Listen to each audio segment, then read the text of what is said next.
appreciate everyone coming out so I can tell you about the events that led up to the attempted murder of Officer Malik Darricott. He's 25 years old and a 2-year officer with Jacksonville Sheriff's Office. So on March 19th at 11:15 p.m., task force officers made a traffic stop for a ran red light. The traffic stop was made at I-295 and 103rd. During that traffic stop, they approached the driver, they spoke with him, they got his driver's license, and they began just a side of the road investigation. He quickly admitted right away that he ran a red light, and he understood why they stopped him. During the course of the investigation, they were having a conversation with him, and they asked him about searching his car, looking through his car.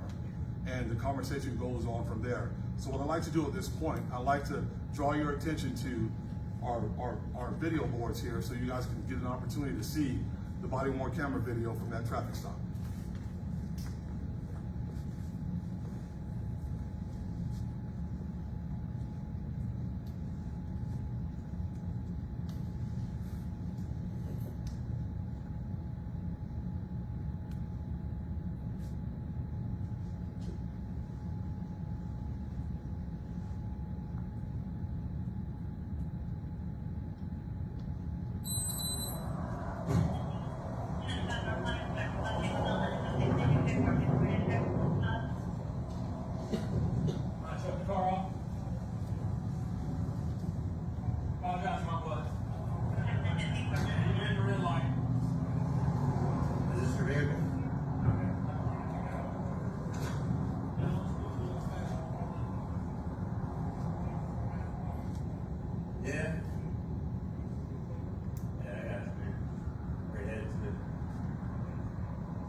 Get the registration with you. You want to get that one?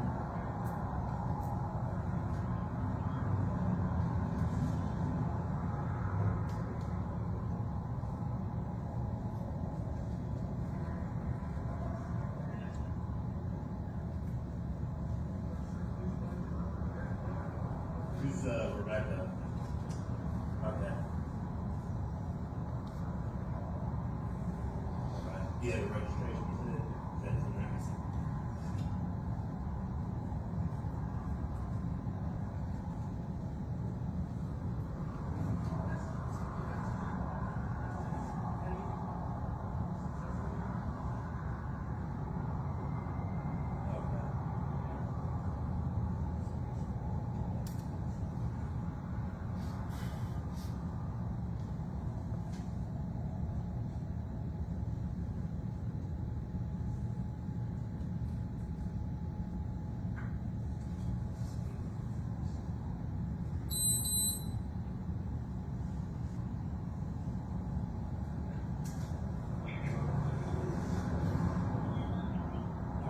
Appreciate that. Any firearms or hard narcotics in the vehicle or anything like that? Okay. We're with a task force, that's what we're out here looking for, man. There's people with hard narcotics, stuff that's killing people, and illegally carrying firearms. Yeah, I got you, man. That's good, you know. But that's what we're out here looking for. If you would say you don't have anything like that in the vehicle, you might be taking a quick check and we'll get turned away. Do what? Okay. Yeah. You said you're cool if we take a quick check? You can only take about 30 seconds. We get you on out of here. Okay. I'm sorry, I can't hear with the face mask on. Okay. It's your wife's car, but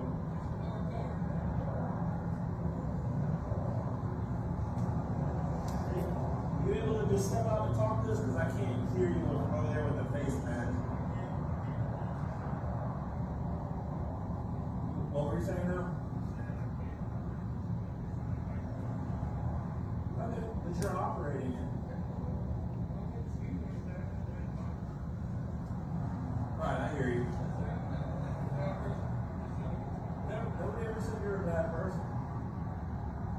That's what we do out here is we're looking for like fentanyl, meth, crack, and stuff like that, and then like some illegally carried firearms. Are you a convicted felon? You ain't got nothing to worry about. Okay, I got you. We respect people out here too, man. We just have a high crime rate in Jacksonville. I'm sure you probably heard you live in Jacksonville, right? And this is what the people want, because they want us to take some type of action and well, yeah, I mean, you never said you were.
You got your name, you're gonna get it.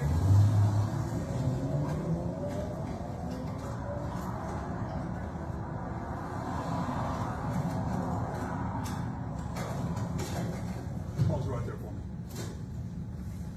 So if you look, just as a point of clarification, if you look at the top left of the screen, you'll see 3/20 of 2023. It was actually 3/19 of 2023. That reads what we call Zulu time or universal time, and it's 4 to 5 hours ahead. Because of we spring forward or daylight savings time, it's 4 hours ahead. So that was about 11:23 p.m. on 3/19 of 2023. So I wanted to make sure you guys understood what that meant. Axon does that with their cameras because they're used pretty much everywhere. So as you can see, the subject, Mr. Tylico Maduro, he's a black male, 32 years old. He fled the scene. Officers did not give chase because it was merely a traffic violation at that point. We want to make sure that when we conduct a vehicle chase, it's for a violent felony that's been committed or something else that we have knowledge of. They did not give chase. Rather, they kept his name and they went on their days off. After they returned from their days off, which was this morning, they began a follow-up investigation to try to identify and find the home of this individual, Mr. Maduro, which they did do. So about 4:30 this morning, they went to 6800 Ridgeview Avenue, where they knocked on the door several times, were not able to make contact with him. They did hear a female inside the house, but once they heard her that one time, they did not hear her anymore. At one point, they made contact with his mother, actually got her to the scene. She walked up to the front door with the officers. She unlocked the front door. The officers did not make entry. And I'll tell you, once they got to the front door and she opened that door, I'll move on to another video that I want you to see and show you what happened once that door was opened.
X-ray 461 is down. That camera view that you saw pointing straight up in the air was the officer's body cam pointing straight up in the air after he was shot. He did not move from that point. He is currently in the hospital fighting for his life. Officers did not return fire. As a matter of fact, as this thing went further and throughout the morning, SWAT team officers came to the scene. We surrounded the house. We did the things that we need to do to try to get that subject out of that house safely. No shots were ever fired from us. He did fire a couple different volleys of shots from the house, eventually killing himself. Our officers from that point on moved forward safely, and now we're continuing to work the scene to gather all the evidence that we need to move further and bring this case to a clearance. And with that, I'll answer any questions that I can. Yes, sir. Sheriff, I know this is pretty much a very tough time for you to be experiencing, but I just want to know where your mind is at right now, personally. Well, so I went to the hospital first. My first stop this morning was the undersheriff and I went to the hospital to visit the officer and his wife, and it's difficult seeing him lying there and immobile, and it's hard. But when it comes to what we have to do as police officers, we understand that the possibilities. We don't join to get shot. We don't join to get in shootings. We don't even join the sheriff's office to kill people. We join the sheriff's office because we love our community. We want to take care of those in it. Unfortunately, this is the result that happens sometimes. Now we are in prayer for our officer, and we hope he makes a full recovery. As far as that officer, can you say, is he able to listen? Can he speak at all? When I was there this morning, he was in a lot of pain, and he was saying things. But you know, the way it was explained to us, as much as they could share, you know, it's difficult for doctors because they have the Hippocratic oath. As much as they could share is that he was still in a really tenuous situation, and like I said, we're just hoping he makes a full recovery. What's the message that you have to not only him and his wife, but his family and any other officer that might find himself in this type of situation? I would say just please be careful. Always know that first and foremost, we want to keep you, your family, the members of our community safe, and just take care of yourself so you can go home at the end of your shift. Sheriff, this suspect I'm hearing has no real serious record. Can you clarify? Yeah, it's really strange to me, Dan. We didn't find anything difficult or tough, or no convictions on his record. It's hard to explain what's in someone's mind when they do something like that. Yes. Sorry. Sheriff, was there another officer hit when shots were fired? No, there was no other officers injured. At the time of the initial traffic stop a few days ago, did officers believe in that moment that he maybe had any illegal firearms or anything like that, or no until he sped off? I think during the conversation, you know, just the actions and the nervousness, you know, I mean, people are naturally nervous, but when part of the process, you know, we have a responsibility to this community, right? Our responsibility is to be proactive and try to stop things from happening, and we have issues. So they're out there working these stops, doing these stops, working these calls in these cases to try to stop some of that before it happens. So I think during the process they suspected something might have been in there, but you know, we didn't get a chance to find out because he drove off. Why 4:30 in the morning and maybe not until daylight or anything like that? There's no reason to wait. I think the best time that you knock on someone's door is as early as possible. As soon as you get to work, or if you're getting ready to leave, and you have the opportunity to do that, then let's do it. Let's see if we can find out. And I believe all they were going to do was just ask him questions. Sir, can you confirm who else was in the house? I cannot. And as far as bringing his mother into the situation, is that kind of protocol for something like this? I wouldn't say it's protocol. I think what they were trying to do is they weren't going to kick his door open. They didn't have probable cause to do that. So the best way to try to get there and to get to him and speak to him would be his mother. They felt like at that point. I think, I mean, in my mind, you don't think that someone's going to open fire if his mother's at the front door. You know, that's the way I would think. But, And I'm looking, Sheriff, at that. Apparently a rifle was used by the suspect. that's correct. Should have still shot. Can you pull the still shot up for me? That's a rifle. It shoots 7.62 millimeter rounds. The other still shot? Yes. And then I want to show you another still shot of what it looked like when they entered when they opened the door.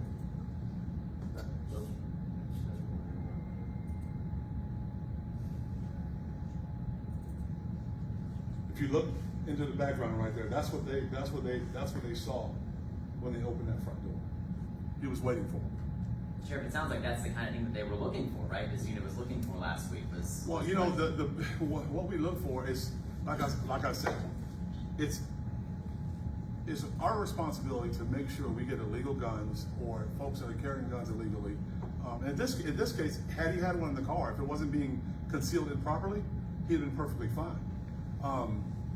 But you know, we're looking for people that are carrying guns. You know, fentanyl is an issue.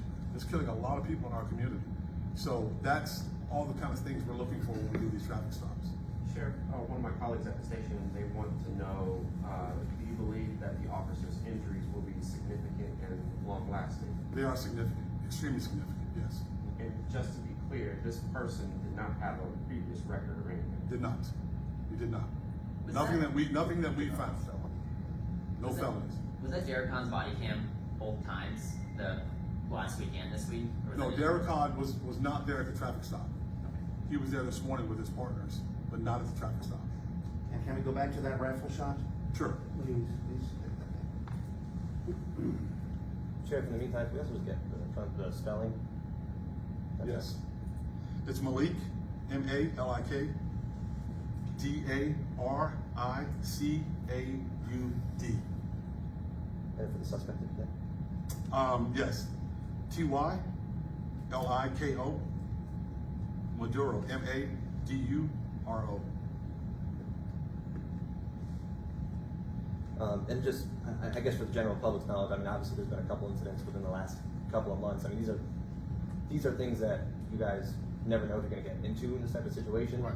Can you kind of speak to that in general? Because we had the one officer who got grazed in the ear, we had the officer attacked at Walmart, and now we have Malik fighting for his life. So. You want to tell you what I think? What I think is there's an environment that exists today that encourages people to fight the police. And that should not be the case. And I see this happening more and more around the country, and it's happening here since I've been sheriff twice. I've only been sheriff since November 20th. And it's very rare that you have officers shot in that short a time frame. We have to change that. We're working towards changing that. And we're working hard to show our community that, one, we care about it, but two, we don't tolerate you shooting at our police officers. So if that's something that you think you can do and get away with it, you're not. It's just not. Sheriff, how are you absorbing all this? Because this is a lot to take in. Well, I have these fine people standing next to me, and the reason that they're here is because I want to show you the people that have been here since the very beginning of this investigation. These are our staff members, and this is very serious. So I want the minds that we put in place to help go through this process and think these things through. You know, any man that says he's an island unto himself is completely wrong. I'm not. That's why these people are here, to help us look at these things and get through these things, and that's why they're here. And that's where I am. I'm disappointed that this happened. I'm worried about our police officer. I'm angry at people that decide they want to shoot at police officers. If they'll shoot at a police officer, they'll shoot at anyone. The officer who was shot, you know him, y'all know him best. What's he like? Who is he to y'all? Well, I mean, he's been here for 2 years, so we don't know him. I mean, there's over 3,000 employees at JSO. We don't know him, but we do know him to be a fine young police officer from everything that we've been told. And I don't know if his career is going to ever be the same. If there will be a career from here on, I mean, we can only pray that there will be.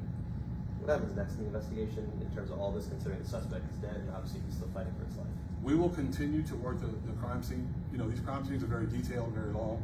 It's very important to collect all the evidence that we can, because there's a public that wants to know. That's why I wanted to do this morning or this afternoon the way that we did it.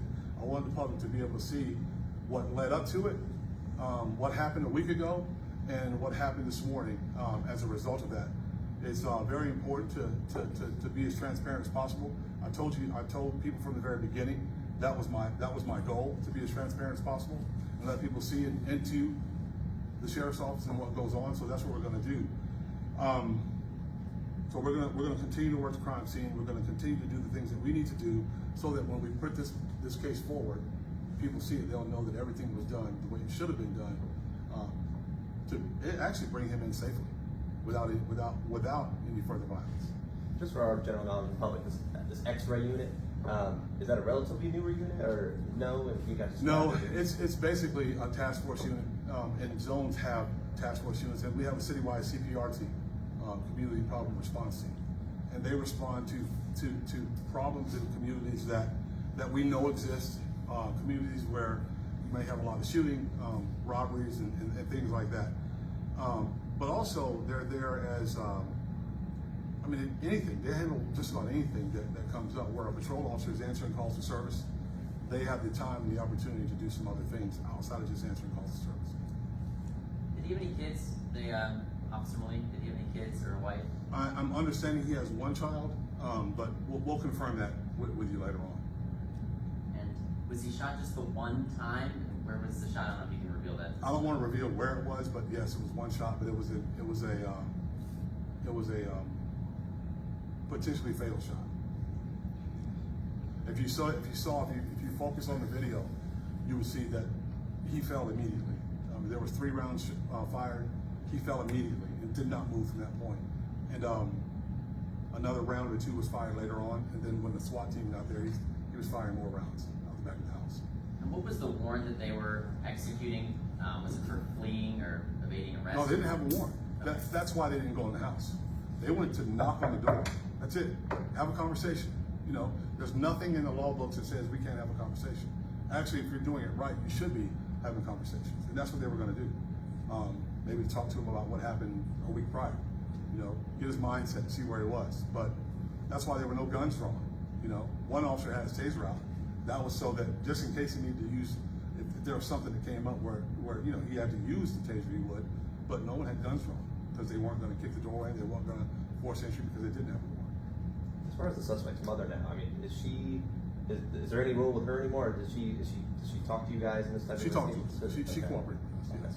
Thank you. She's not in any danger, any trouble. So. Thanks, sir.